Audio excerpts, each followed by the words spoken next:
আসসালামু আলাইকুম। এর আগে আমার এই ভিডিওতে আমি আইএফআইসি ব্যাংকের আইএফআইসি আমার অ্যাকাউন্ট এবং ব্র্যাক ব্যাংকের ট্রিপল বেনিফিট সেভিংস অ্যাকাউন্ট এই দুটি অ্যাকাউন্ট নিয়ে ভিডিও দিয়েছিলাম, যার ফলে কিন্তু অনেকে জানতে চেয়েছেন এই দুটি অ্যাকাউন্টের মধ্যে কোন অ্যাকাউন্টটি ভালো হবে, কোন অ্যাকাউন্টের মধ্যে কি কি সুবিধা অসুবিধা রয়েছে, বা মোটামুটি হচ্ছে এই দুই ব্যাংকের দুটি অ্যাকাউন্টের মধ্যে মূলত কি কি পার্থক্য বা সাদৃশ্য রয়েছে সেগুলো জানতে চেয়েছিলেন। তো মূলত আজকের ভিডিওতে হচ্ছে আমি এই দুটি অ্যাকাউন্টের মধ্যে একেবারে পুঙ্খানুপুঙ্খ যে বিশ্লেষণ বা যে দুটি অ্যাকাউন্টের মধ্যে যে সাদৃশ্য বৈসাদৃশ্য যেগুলো রয়েছে সেগুলো হচ্ছে আপনাদের সাথে আলোচনা করব, যাতে করে এই ভিডিওটি দেখার পরে কোন ব্যাংকের কোন অ্যাকাউন্টটি আপনার জন্য ভালো হবে সেটি আপনার সিদ্ধান্ত নিতে সুবিধা হয়। তো চলুন তাহলে শুরু করি। তো প্রথমত আসি আইএফআইসি ব্যাংকের যে আইএফআইসি আমার অ্যাকাউন্ট রয়েছে সে আমার অ্যাকাউন্ট সম্পর্কে। তো আইএফআইসি আমার অ্যাকাউন্ট হচ্ছে মূলত এটি এক টাইপের একটি সেভিংস প্লাস কারেন্ট মিলে হচ্ছে একটি যৌথ অ্যাকাউন্ট, অর্থাৎ সেভিংস অ্যাকাউন্ট এবং কারেন্ট অ্যাকাউন্ট এই দুটি অ্যাকাউন্ট মিলে হচ্ছে একটি যৌথ অ্যাকাউন্ট। আপনারা জানেন যে ব্যাংকে কিন্তু দুই টাইপের অ্যাকাউন্ট খোলা যায়, একটি হচ্ছে সেভিংস অ্যাকাউন্ট এবং একটি হচ্ছে কারেন্ট অ্যাকাউন্ট।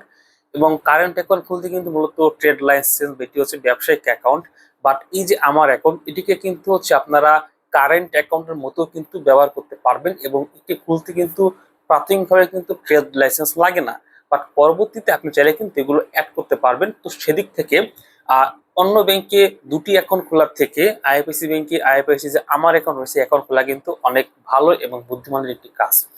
তো চলুন প্রথমত আসি যে আপনি আইএফআইসি ব্যাংকে অ্যাকাউন্ট খুলেন বা ব্র্যাক ব্যাংকে অ্যাকাউন্ট খুলেন, আপনি যে ব্যাংকে অ্যাকাউন্ট খুলেন না কেন, এই অ্যাকাউন্টের ক্ষেত্রে কিন্তু কিছু চার্জ রয়েছে, যে চার্জগুলো কিন্তু আপনাকে প্রতি বছর আপনার থেকে কেটে নিবে।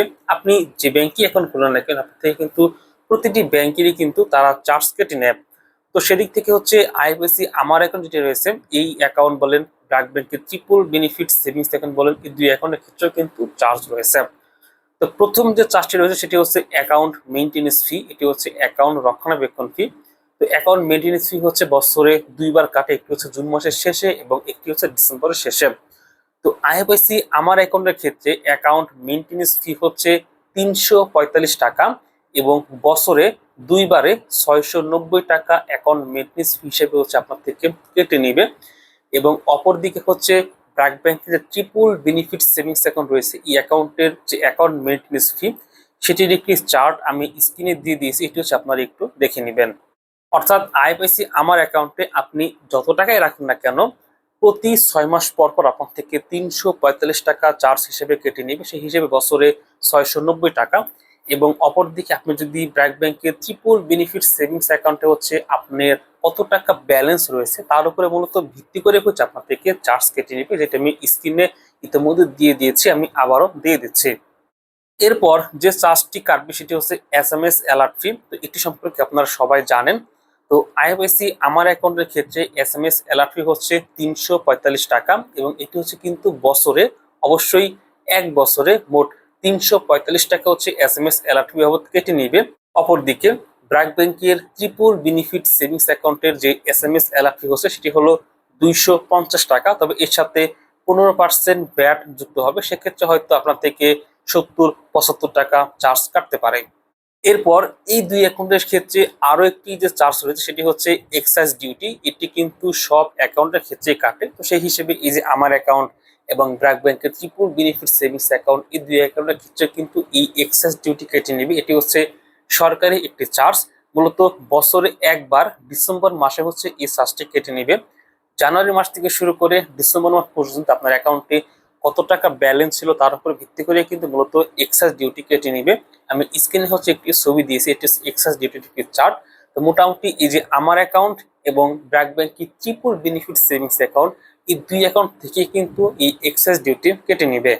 তো মোটামুটি অ্যাকাউন্ট মেইনটেনেন্স ফি, এসএমএস অ্যালার্ট ফি এবং এক্সাইজ ডিউটি এই তিন টাইপের চার্জ কিন্তু আমার অ্যাকাউন্ট এবং ব্র্যাক ব্যাংকের ট্রিপল বেনিফিট সেভিংস অ্যাকাউন্ট এই দুই অ্যাকাউন্ট থেকে কিন্তু কেটে নিবে।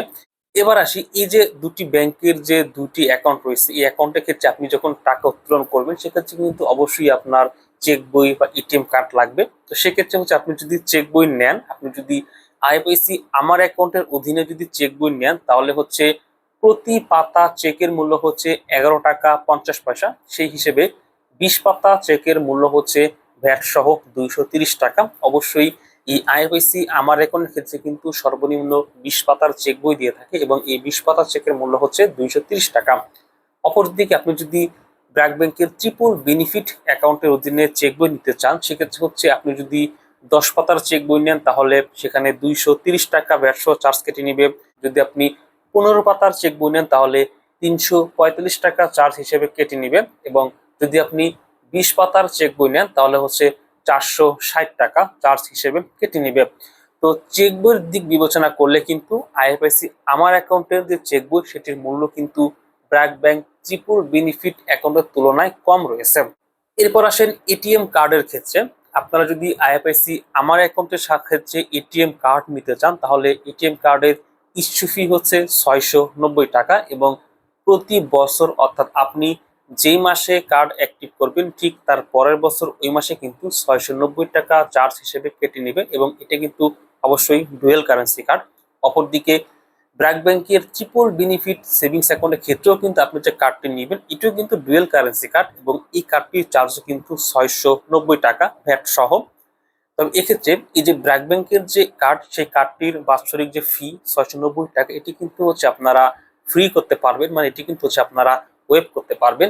এর জন্য শর্ত হচ্ছে আপনার অ্যাকাউন্টে সব সময়ের জন্য 50,000 টাকা কিন্তু রাখতে হবে, অর্থাৎ এটি কিন্তু ফিক্সড হিসেবে 50,000 টাকা আপনার অ্যাকাউন্টে রেখেই দিতে হবে, এটি কিন্তু উত্তোলন করা যাবে না। বা 50,000 টাকা যদি আপনার অ্যাকাউন্টের ব্যালেন্স কমে যায় তাহলে কিন্তু আপনার থেকে ওই বছরের চার্জ কেটে নেবে।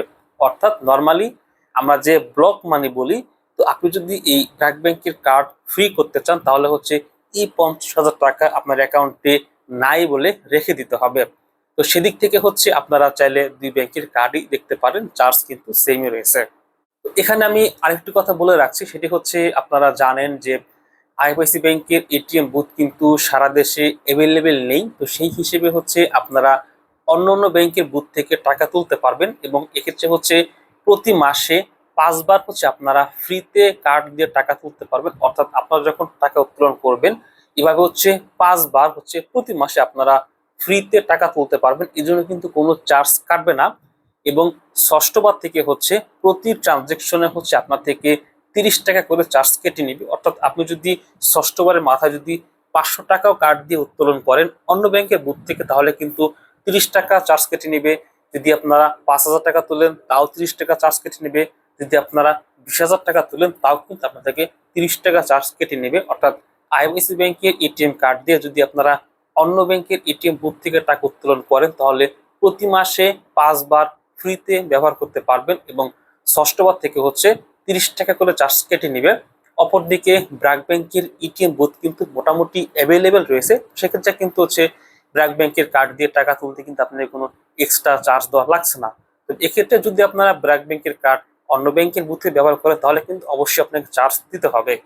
তো সবশেষে আসি ইন্টারেস্ট রেটের ক্ষেত্রে। আপনারা জানেন যে এই যে সেভিংস অ্যাকাউন্ট যেগুলো রয়েছে এই অ্যাকাউন্টগুলোতে কিন্তু বছরে 2 বার ইন্টারেস্ট দিয়ে থাকে। তো সেক্ষেত্রে আইএফআইসি আমার অ্যাকাউন্টে আপনি কত পার্সেন্ট ইন্টারেস্ট পাবেন এবং এই ব্র্যাক ব্যাংকের ট্রিপল বেনিফিট সেভিংস অ্যাকাউন্টে কত টাকা ইন্টারেস্ট পাবেন সেটির একটি চার্ট আমি স্ক্রিনে দিয়ে দিয়েছি, আপনারা অবশ্যই এটি দেখে নেবেন। তবে এক্ষেত্রে আরেকটি কথা বলে রাখছি, এই যে ব্র্যাক ব্যাংকের যে ট্রিপল বেনিফিট অ্যাকাউন্ট রয়েছে এই অ্যাকাউন্টে কিন্তু ইন্টারেস্ট রেট আপনারা দেখেছেন অনেক কম এবং এটি কিন্তু আপনাকে বছরে 2 বার জুন মাসের শেষে এবং ডিসেম্বরে দেওয়া হবে।